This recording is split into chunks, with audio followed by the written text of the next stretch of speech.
ಏನು ರಾತ್ರೋರಾತ್ರಿ ಚಿನ್ನ ಮತ್ತು ಬೆಳ್ಳಿ ಬೆಲೆಯಲ್ಲಿ ಭಾರಿ ಒಂದು ಇಳಿಕೆ ಆಗ್ತಿದೆಯಾ? ಹೌದು ವೀಕ್ಷಕರೇ, ಬೆಳಗ್ಗೆಯಿಂದ ಚಿನ್ನ ಮತ್ತು ಬೆಳ್ಳಿ ಮಾರ್ಕೆಟ್ ಅಲ್ಲಿ ಸಾರ್ವಕಾಲಿಕ ಕುಸಿತ ಕಾಣ್ತಾ ಇದೆ. ಹಾಗಾದ್ರೆ ಬಂಗಾರ ಮತ್ತು ಬೆಳ್ಳಿ ಬೆಲೆ ಎಷ್ಟು ಇಳಿಕೆ ಆಗಿದೆ? ಈಗ ತಗೋಬೇಕಾ ಬೇಡವಾ ಎಂಬ ಪ್ರಶ್ನೆ ಕೂಡ ಬರುತ್ತೆ. ಅಷ್ಟು ಮಾತ್ರವಲ್ಲ, ಚಿನ್ನ ಖರೀದಿ ಮಾಡುವಾಗ ಯಾವ ತಪ್ಪುಗಳನ್ನ ಮಾಡಬಾರ್ದು. ಇನ್ನು ಬೆಳ್ಳಿ ಬೆಲೆ ಇವತ್ತು ಎಷ್ಟು ಇಳಿಕೆ ಆಗಿದೆ, ಹಾಗೆ ಬಂಗಾರ ಮತ್ತು ಬೆಳ್ಳಿಯಲ್ಲಿ ಹೂಡಿಕೆ ಮಾಡೋರು ಯಾವ ತಪ್ಪುಗಳನ್ನ ಮಾಡಬಾರ್ದು, ಅದನ್ನು ಕೂಡ ನೋಡ್ತಾ ಹೋಗೋಣ ವೀಕ್ಷಕರೇ. ಇನ್ನು ಮುಖ್ಯವಾಗಿ ಇನ್ಕಮ್ ಟ್ಯಾಕ್ಸ್ ನಿಯಮದ ಪ್ರಕಾರ ನೀವು ಮನೆಯಲ್ಲಿ ಬಂಗಾರ ಎಷ್ಟು ಇಡಬಹುದು, ಇದ್ರ ಬಗ್ಗೆನೂ ಕೂಡ ಒಂದು ಅಪ್ಡೇಟ್ ಬಂದಿದೆ. ಇನ್ನು 1 ವರ್ಷಗಳ ಕಾಲ ಚಿನ್ನದಲ್ಲಿ ಹೂಡಿಕೆ ಮಾಡಬೇಡಿ ಅಂತ ಒಂದು ಕಡೆಗೆ ನರೇಂದ್ರ ಮೋದಿಜಿಯವರು ಒಂದು ಹೇಳಿಕೆಯನ್ನ ಕೊಟ್ಟಿದ್ದಾರೆ. ಸೊ ಮುಂದಿನ ಬರೋ ದಿನ ಮತ್ತೆ ಬೆಲೆ ಇಳಿಕೆ ಆಗುತ್ತಾ? ಈಗಾಗಲೇ ಸಾರ್ವಕಾಲಿಕ ಕುಸಿತ ಮಟ್ಟಕ್ಕೆ ಬೆಳ್ಳಿ ಮತ್ತು ಬಂಗಾರ ಎರಡೂ ಕೂಡ ಇಳಿಕೆ ಆಗ್ತಾ ಇರುವಂತದ್ದು. ಹಾಗಾದ್ರೆ ಎಷ್ಟು ಇಳಿಕೆ ಆಗಿದೆ ಎಲ್ಲವನ್ನು ಕೂಡ ಮಾಹಿತಿ ವಿಡಿಯೋದಲ್ಲಿ ನಾವು ನಿಮಗೆ ಕೊಟ್ಟಿದ್ದೇವೆ. ವಿಡಿಯೋನ ಪೂರ್ತಿಯಾಗಿ ನೀವು ಕೊನೆ ತನಕ ನೋಡ್ತಾ ಇರಿ. ಹಾಗೆ ನೀವಿನ್ನೂ ಕೂಡ ವಿಡಿಯೋಗೆ ಲೈಕ್ ಮಾಡಿಲ್ಲ ಅಂದ್ರೆ ನಿಮ್ಮ ಪ್ರಕಾರ ಬಂಗಾರ ಇನ್ನಷ್ಟು ಇಳಿಕೆ ಆಗಲಿ ಅಂತ ನಿಮಗೆ ಆಸೆ ಇದ್ರೆ ಬೇಗನೆ ವಿಡಿಯೋಗೆ ಒಂದು ಲೈಕ್ ಮಾಡೋದ್ರ ಮೂಲಕ ವಿಡಿಯೋಗೆ ಒಂದು ಸಪೋರ್ಟ್ ಮಾಡಿ. ಹಾಗೂ ಪ್ರತಿಯೊಬ್ಬರು ಕೂಡ ಕಮೆಂಟ್ ಬಾಕ್ಸ್ ಅಲ್ಲಿ ನಾವು ಒಂದು ಚಿಕ್ಕ ಪ್ರಶ್ನೆ ಕೇಳ್ತೇವೆ, ಆ ಪ್ರಶ್ನೆಗೆ ಉತ್ತರ ಕೊಡಿ. ನಿಮ್ಮ ಪ್ರಕಾರ ಬಂಗಾರದ ಸರಿಯಾದ ಬೆಲೆ ಎಷ್ಟಾಗಬೇಕು? ಬಡ ಜನರು ಕೂಡ ಸುಲಭವಾಗಿ ಬಂಗಾರವನ್ನ ಖರೀದಿ ಮಾಡಿರಬೇಕು. ಸೊ ನಿಮ್ಮ ಒಂದು ಉತ್ತರ ನಮಗೆ ಕಮೆಂಟ್ ಮೂಲಕ ತಿಳಿಸಿ. ಬನ್ನಿ ಮೊದಲಿಗೆ ಬೆಳ್ಳಿಯಿಂದ ವಿಡಿಯೋ ಶುರು ಮಾಡೋಣ. ನೋಡಿ ವೀಕ್ಷಕರೇ, ಬೆಳ್ಳಿ ಮಾರ್ಕೆಟ್ ಯಾವಾಗ ಇಳಿಕೆ ಆಗ್ತಾ ಇದೆ ಅವಾಗ ಬಂಗಾರದ ಬೆಲೆ ಕೂಡ ಇಳಿಕೆ ಆಗ್ತಾ ಇದೆ. ಸೊ ನಾವು ನಿಮಗೆ ಇವತ್ತು ಒಂದು ಚಾರ್ಟ್ ಮೂಲಕ ಎಕ್ಸ್ಪ್ಲೇನ್ ಮಾಡ್ತೇವೆ. ಬೆಳ್ಳಿ ಮುಂದಿನ ಬರೋ ದಿನ ಮತ್ತಷ್ಟು ಇಳಿಕೆ ಆಗಲು ರೆಡಿ ಇದೆ ಅಂತಾನೆ ಹೇಳ್ಬಹುದು. ಹಾಗಾದ್ರೆ ಈಗ ತಗೋಬೇಕಾ ಬೇಡ ಎಂಬ ಪ್ರಶ್ನೆ ಕೂಡ ಬರುತ್ತೆ. ಸೊ ಅದಕ್ಕೂ ಕೂಡ ನಿಮಗೆ ಉತ್ತರ ಈ ವಿಡಿಯೋದಲ್ಲಿ ಸಿಗಲಿದೆ. ಮೊದಲಿಗೆ ನೋಡಿ, 3 ತಿಂಗಳಲ್ಲಿ ಹತ್ತತ್ರ 80,000 ರೂಪಾಯಿಯಷ್ಟು ಬೆಳ್ಳಿ ಬೆಲೆಯಲ್ಲಿ ಇಳಿಕೆ ಕಂಡಿದೆ. ಅಂದ್ರೆ ಕಳೆದ 3 ತಿಂಗಳಿನಿಂದ ಬಂಗಾರ ಮತ್ತು ಬೆಳ್ಳಿ ಎರಡೂ ಕೂಡ ಇಳಿಮುಖದಲ್ಲಿ ಸಾಗ್ತಾ ಇದೆ. ನೀವು ನೋಡ್ತಾ ಇರೋದು ಬೆಳ್ಳಿಯ ಒಂದು MCX ಅಂದ್ರೆ ಮಲ್ಟಿ ಕಾಮೋಡಿಟಿ ಎಕ್ಸ್ಚೇಂಜಿನ ಒಂದು ರೇಟ್ಸ್ ಅಂತಾನೆ ಹೇಳ್ಬಹುದು. ಸೊ 5 ದಿನದಲ್ಲಿ 7 ರಿಂದ 8 ಸಾವಿರ ಇಳಿಕೆ ಆಗಿದ್ರೆ ಒಂದೇ ದಿನದಲ್ಲಿ ನೋಡಿ 2,20,000 ರೂಪಾಯಿದು 2,17,000 ರೂಪಾಯಿ ಅಂತ ಬಂದಿದೆ. ಅಂದ್ರೆ 3,000 ರೂಪಾಯಿ ಬೆಲೆ ಇಳಿಕೆ ಆಗಿದೆ ಅಂತಾನೆ ಹೇಳ್ಬಹುದು. ಸೊ ನೋಡಿ, ಇಲ್ಲಿ ತುಂಬಾ ದಿನಗಳಿಂದ ಬೆಲೆ ಸ್ವಲ್ಪ ಏರಿಕೆ ಆಗೋದು ಮತ್ತೆ ದೊಡ್ಡ ಮಟ್ಟದಲ್ಲಿ ಇಳಿಕೆ ಆಗೋದು ಆಗ್ತಾ ಇದೆ. ಈ ತರ ಆಗ್ತಾ 2,80,000 ಆಯ್ತು, 2,55,000 ಆಯ್ತು, 2,40,000 ರೂಪಾಯಿ ಆಯ್ತು, 2,30,000 ಆಯ್ತು, ನಂತರ 2,10,000 ರೂಪಾಯಿ ತನಕ ಬೆಲೆ ಬಂದಿದೆ. ಆದ್ರೆ ಇಲ್ಲಿ ನೋಡಿ 2,10,000 ಏನಿದೆ ನೋಡಿ, ಒಂದು ಸ್ಟ್ರಾಂಗ್ ಸಪೋರ್ಟ್ ಆಗಿ ಕೆಲಸ ಮಾಡ್ತಾ ಇದೆ. ಒಂದು ಪಿಲ್ಲರ್ ತರ, ಒಂದು ಮನೆಗೆ ಯಾವ ತರ ಒಂದು ಪಿಲ್ಲರ್ ಹಾಕಿರ್ತೀವಲ್ಲ ಆ ತರ ಒಂದು ಕೆಲಸ 2,10,000 ಮಾಡ್ತಾ ಇದೆ ಅಂತಾನೆ ಹೇಳ್ಬೋದು. ಇಲ್ಲಿಗೆ ಬಂದಾಗ ಬೆಲೆಗಳು ಏರಿಕೆ ಆಗ್ತಾ ಇದ್ದಾವೆ. ಅಂದ್ರೆ ಇಲ್ಲಿಂದ ಬೆಲೆಗಳು ಕೆಳಗೆ ಹೋಗ್ತಾ ಇಲ್ಲ. ಅಂದ್ರೆ 2,10,000 ಬಂದಾಗ ಖರೀದಿ ಜೋರಾಗ್ತಾ ಇದೆ. ಯಾವಾಗ ಖರೀದಿ ಜೋರಾಗುತ್ತೆ ಅವಾಗ ಬೆಲೆಗಳು ಮತ್ತೆ ಏರಿಕೆ ಆಗುತ್ತೆ ಅಂತಾನೆ ಹೇಳ್ಬೋದು. ಯಾವಾಗ 2,10,000 ರೂಪಾಯಿದು ಸಪೋರ್ಟ್ ಮುರಿದು ಕೆಳಗೆ ಬರುತ್ತೆ ನೋಡಿ, ಅವಾಗ 2,00,000 ರೂಪಾಯಿ ತನಕ ಬೆಲೆ ಹೋಗುವ ಚಾನ್ಸ್ ಇದೆ. ನೋಡಿ, ಹತ್ತತ್ರ 3 ತಿಂಗಳಲ್ಲಿ 85,000 ರೂಪಾಯಿ ಬೆಲೆ ಇಳಿಕೆ ಆಗಿರುವಂತದ್ದು. ಕಳೆದ 3 ತಿಂಗಳಿಂದ ಬೆಲೆ ಇಳಿಮುಖದಲ್ಲಿ ಸಾಗ್ತಾ ಇದೆ.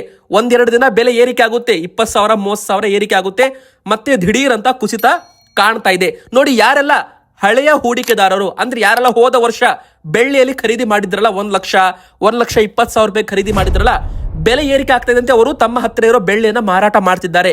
ಸೊ ಅವರು ಲಾಭವನ್ನ ಬುಕ್ ಮಾಡ್ತಿದ್ದಾರೆ. ಯಾವಾಗ ಹೆಚ್ಚು ಜನರು ಬೆಳ್ಳಿ ಮಾರಾಟ ಮಾಡ್ತಾರೆ, ಬಂಗಾರ ಮಾರಾಟ ಮಾಡ್ತಾರೆ, ಮುಂದೆ ಖರೀದಿ ಮಾಡೋರು ಇಲ್ಲ ಅಂದ್ರೆ ಅವಾಗ ಬಂಗಾರ ಮತ್ತು ಬೆಳ್ಳಿ ಎರಡೂ ಕೂಡ ಇಳಿಕೆ ಆಗುತ್ತೆ ಅಂತಾನೆ ಹೇಳ್ಬೋದು. ಹಾಗಾದ್ರೆ ಆನ್ಲೈನ್ ಪ್ರಕಾರ ಇವತ್ತು ಬೆಲೆ ಎಷ್ಟಾಗಿದೆ? ಸೊ ನೀವು ಬೆಳ್ಳಿಯನ್ನ ಆನ್ಲೈನ್ ನಲ್ಲಿ ETF ಅಲ್ಲಿ ಖರೀದಿ ಮಾಡ್ತೀರಾ ಅಂದ್ರೆ 2,17,000 ರೂಪಾಯಿಗೆ ಬಂದು ನಿಂತಿದೆ. ಇದು ಸಾರ್ವಕಾಲಿಕ ಕನಿಷ್ಠ ಮಟ್ಟ ಅಂತಾನೆ ಹೇಳ್ಬಹುದು. ಯಾಕಂದ್ರೆ 2 ತಿಂಗಳ ಹಿಂದೆ 3 ಲಕ್ಷ 3.5 ಲಕ್ಷ ಇದ್ದದ್ದು ಈಗ 2,16,000 ರೂಪಾಯಿಗೆ ಬಂದು ನಿಂತಿದೆ. ಅಂದ್ರೆ ಇದು ಸಾರ್ವಕಾಲಿಕ ಕನಿಷ್ಠ ಮಟ್ಟಕ್ಕೆ ಬೆಳ್ಳಿ ಬೆಲೆ ಬಂದಿದೆ. ಇನ್ನು ನೀವು ಮಾರ್ಕೆಟ್ ಅಲ್ಲಿ ಬೆಳ್ಳಿ ತಗೋತೀರಾ, ಬೆಳ್ಳಿಯ ಆಭರಣ ತಗೋತೀರಾ, ಅಥವಾ ಬೆಳ್ಳಿಯ ಒಂದು ಉಂಗುರ ಆಗಿರ್ಬೋದು, ನೆಕ್ಲೆಸ್ ಆಗಿರ್ಬೋದು, ಈ ತರ ಏನಾದ್ರೂ ಬೆಳ್ಳಿ ಆಭರಣ ತಗೋತೀರಾ ಅಂದ್ರೆ ಅದ್ರದ್ದು ಬೆಲೆ ಕೆಜಿಗೆ 2,35,000 ರೂಪಾಯಿ ಇದೆ. ಅಂದ್ರೆ ಆನ್ಲೈನ್ ಮಾರ್ಕೆಟ್ ಬೇರೆ ಇರುತ್ತೆ, ಆಫ್ಲೈನ್ ಅಂಗಡಿಗಳಲ್ಲಿ ರೇಟ್ ಬೇರೆ ಇರುತ್ತೆ. ಸೊ ಅಂಗಡಿಗಳಲ್ಲಿ 2,35,000 1 kg ಬೆಳ್ಳಿ ಆಗಿದ್ರೆ ಆನ್ಲೈನ್ ನಲ್ಲಿ ETF ಅಲ್ಲಿ 2,18,000 2,17,000 ರೂಪಾಯಿಗೆ ಮಾರಾಟವಾಗ್ತಾ ಇದೆ. ನೋಡಿ ವೀಕ್ಷಕರೇ, ಬಂಗಾರ ಮತ್ತು ಬೆಳ್ಳಿ ಎರಡೂ ಕೂಡ ಇಳಿಕೆ ಆಗ್ತಾ ಇದೆ. ಕೇವಲ ಬೆಳ್ಳಿ ಅಂತ ಅಲ್ಲ, ಬಂಗಾರದ ಬೆಲೆಯಲ್ಲೂ ಕೂಡ ಭಾರಿ ಒಂದು ಇಳಿಕೆ ಆಗ್ತಾ ಇದೆ. ಇಲ್ಲಿ ಉದಾಹರಣೆಗೆ ನಾವು ನಿಮಗೆ ವಿತ್ ಚಾರ್ಟ್ ಮೂಲಕ ಎಕ್ಸ್ಪ್ಲೇನ್ ಮಾಡ್ತೇವೆ. ಅದಕ್ಕಿಂತ ಮುಂಚೆ ಇನ್ಕಮ್ ಟ್ಯಾಕ್ಸ್ ನಿಯಮದ ಪ್ರಕಾರ ನೀವು ಬಂಗಾರ ಮನೆಯಲ್ಲಿ ಎಷ್ಟು ಇಡಬಹುದು? ಇಲ್ಲಿ ಮೊದಲಿಗೆ ಹೇಳ್ಬೇಕಂದ್ರೆ ಮನೆಯಲ್ಲಿ ಬಂಗಾರ ಇಷ್ಟೇ ಇಡಬೇಕು ಅಂತ ಏನೂ ಕೂಡ ಕಾನೂನಿನಲ್ಲಿ ಬರೆದಿಲ್ಲ. ಸೊ ವೀಕ್ಷಕರೇ, ಇಲ್ಲಿ ಇಂಪಾರ್ಟೆಂಟ್ ಏನಂದ್ರೆ ಇನ್ಕಮ್ ಟ್ಯಾಕ್ಸ್ ನಿಯಮ ಬರುತ್ತೆ.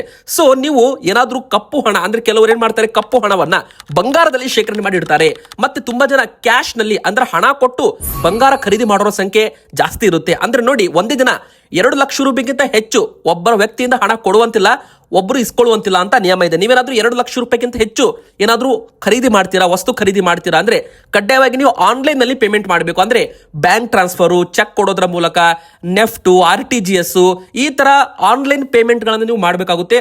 ನಗದು ಕ್ಯಾಶ್ ನಲ್ಲಿ ಒಂದೇ ದಿನ 2 ಲಕ್ಷ ರೂಪಾಯಿಗಿಂತ ಹೆಚ್ಚು ಹಣ ಕೊಡುವಂತಿಲ್ಲ, ಇಸ್ಕೊಳ್ಳುವಂತಿಲ್ಲ ಅಂತಾನೂ ಕೂಡ ಒಂದು ನಿಯಮ ಇದೆ.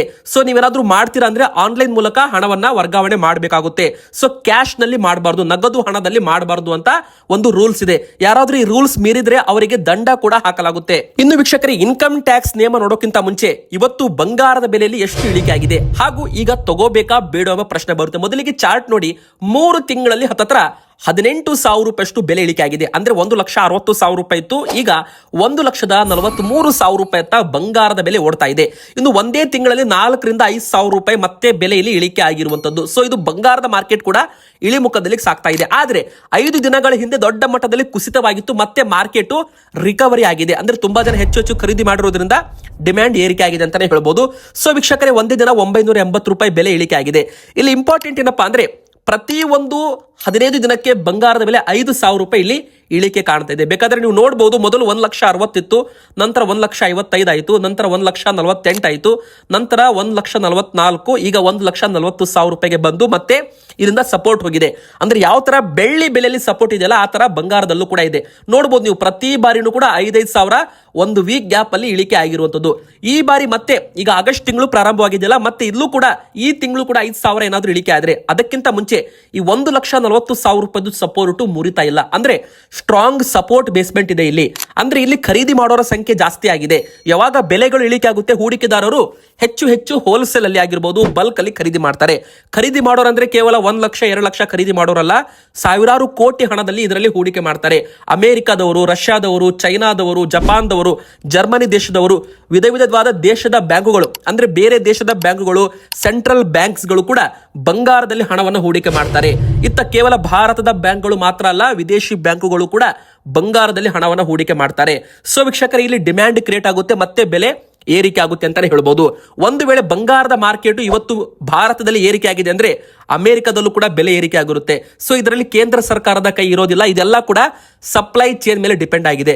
ಸೊ 18 ಕ್ಯಾರೆಟ್ ಚಿನ್ನದ ಬೆಲೆ ಎಷ್ಟಾಗಿದೆ ಅಂದ್ರೆ 1,06,000 ಅಥವಾ 1,08,000 ರೂಪಾಯಿ ನೀವು ಲೆಕ್ಕ ಹಿಡಿಬಹುದು. ನೋಡಿ, ಆನ್ಲೈನ್ ನಲ್ಲಿ ಏನ್ ತೋರಿಸುತ್ತೆ ಅಂದ್ರೆ ಆನ್ಲೈನ್ ರೇಟ್ ತೋರಿಸುತ್ತೆ. ಅಂದ್ರೆ 1,06,000 ಇದು 18 ಕ್ಯಾರೆಟ್ ಚಿನ್ನದ ಬೆಲೆ. ಒಂದು ವೇಳೆ ನೀವೇನಾದ್ರೂ ETFs ಅಲ್ಲಿ ಟ್ರೇಡ್ ಮಾಡ್ತೀರಾ ಅಂದ್ರೆ 18 ಕ್ಯಾರೆಟ್ ಅಲ್ಲಿ ಇದು ನಿಮಗೆ ಬೆಲೆ ವರ್ಕ್ ಆಗುತ್ತೆ. ಆದ್ರೆ ನೀವು ಅಂಗಡಿಗಳಲ್ಲಿ ಏನಾದ್ರೂ ಬಂಗಾರ ತಗೋತೀರಾ ಅಂದ್ರೆ, ಫಿಸಿಕಲ್ ಮಾರ್ಕೆಟ್ ಅಲ್ಲಿ ತಗೋತೀರಾ ಅಂದ್ರೆ 1,500 2,000 ಅಲ್ಲಿ ನಿಮಗೆ ಜಾಸ್ತಿ ನೋಡೋಕೆ ಸಿಗುತ್ತೆ. ಸೊ 1,08,000 ರೂಪಾಯಿ 18 ಕ್ಯಾರೆಟ್ ಚಿನ್ನದ ಬೆಲೆ ಇರಲಿದೆ. ಆದ್ರೆ ಇದು ಕೇವಲ 18 ಕ್ಯಾರೆಟ್ ಆಗಿರೋದ್ರಿಂದ ಇದರ ಮೇಲೆ ಮೇಕಿಂಗ್ ಚಾರ್ಜ್ ಅಂತ ಎಕ್ಸ್ಟ್ರಾ ಇರುತ್ತೆ. ಮೇಕಿಂಗ್ ಚಾರ್ಜು ಮತ್ತೆ 3% GST ಕೂಡ ಇರಲಿದೆ ಅಂತಾನೆ ಹೇಳ್ಬೋದು. ಇನ್ನು ಎರಡನೇದಾಗಿ, ಈಗ ಬಂಗಾರ ತಗೋಬೇಕಾ ಬೇಡವಾ ನೋಡಿ ವೀಕ್ಷಕರೇ, ಯಾವಾಗ ಬೆಲೆಗಳು ಇಳಿಕೆ ಆಗುತ್ತೆ ಅವಾಗ ನೀವು ತಗೋಬಹುದು. ನೋಡಿ, ಸದ್ಯಕ್ಕೆ ಈಗ 1,60,000ರಿಂದ 1,40,000 ರೂಪಾಯಿ ಅಂತ ಬಂಗಾರದ ಬೆಲೆ ಬಂದಿದೆ. ಇನ್ನು ಮುಂದಿನ ಬರೋ ದಿನ ಇನ್ನೂ ಸ್ವಲ್ಪ 2-3 ಸಾವಿರ ಅಥವಾ ಇನ್ನೂ 5,000 ರೂಪಾಯಿ ಇಳಿಕೆ ಆಗಬಹುದು. ಆದ್ರೆ ಒಂದು ವೇಳೆ ಮತ್ತೆ ಏನಾದ್ರೂ ರಿವರ್ಸಲ್ ಆತಂದ್ರೆ, ಬಂಗಾರದ ಬೆಲೆ ಮತ್ತೊಂದು ದೊಡ್ಡ ಮಟ್ಟದಲ್ಲಿ ಏರಿಕೆ ಆಯಿತು ಅಂದ್ರೆ ನೀವು ಈ ಅವಕಾಶ ಮಿಸ್ ಮಾಡ್ಕೊಂಡಂತಾಗುತ್ತೆ. ಸೊ ನೀವೇನ್ ಮಾಡಬೇಕು, ಯಾವಾಗ ಬೆಲೆಗಳು ಇಳಿಕೆ ಆಗಿರುತ್ತೆ ಅವಾಗ ಸ್ವಲ್ಪ ಖರೀದಿ ಮಾಡಬಹುದು. 1 ಲಕ್ಷ ರೂಪಾಯಿ ನಿಮ್ಮ ಹತ್ರ ಇದೆ ಅಂದ್ರೆ ಅದನ್ನ 10 ಭಾಗದಲ್ಲಿ ಡಿವೈಡ್ ಮಾಡಿ 10 ಇನ್ಸ್ಟಾಲ್ಮೆಂಟ್ ಮಾಡಿ 10,000 ರೂಪಾಯಿದ್ದು 10 ಬಾರಿ ನೀವು ಖರೀದಿ ಮಾಡಿದ್ರೆ 1 ಲಕ್ಷ ಆಗುತ್ತೆ. ಇವತ್ತು ಬೆಲೆ ಇಳಿಕೆ ಆಯ್ತಾ, ಇವತ್ತು 10,000 ತಗೊಂಡ್ಬನ್ನಿ. ನಾಳೆ ನಾಡಿದ್ದು ಮತ್ತೆ ಬೆಲೆ ಇಳಿಕೆ ಆಯ್ತಾ, ಮತ್ತೆ ಒಂದು 10,000 ತಗೊಂಡ್ಬನ್ನಿ. ಈ ತರ ಮಾಡಿ ನೀವು 1 ವರ್ಷದಲ್ಲಿ 1 ಲಕ್ಷ ರೂಪಾಯಿದು ಬಂಗಾರ ಖರೀದಿ ಮಾಡಬಹುದು ಇನ್ಸ್ಟಾಲ್ಮೆಂಟ್ ಅಲ್ಲಿ. ಅವಾಗ ನಿಮಗೆ ಎವರೇಜ್ ವ್ಯಾಲ್ಯೂ ಅಂತ ಕಡಿಮೆ ಬೆಲೆಗೆ ಬಂಗಾರ ಸಿಕ್ಕಂತಾಗಿರುತ್ತೆ. ಸೊ ಈಗ 22 ಕ್ಯಾರೆಟ್ ಚಿನ್ನದ ಬೆಲೆ ಎಷ್ಟಾಗಿದೆ ನೋಡಿ. ಭಾರತೀಯ ಒಂದು ಮಾರ್ಕೆಟ್ ಪ್ರಕಾರ ಇವತ್ತಿನ 22 ಕ್ಯಾರೆಟ್ ಆನ್ಲೈನ್ ರೇಟ್ ಬಂದು 1,29,500 ರೂಪಾಯಿ.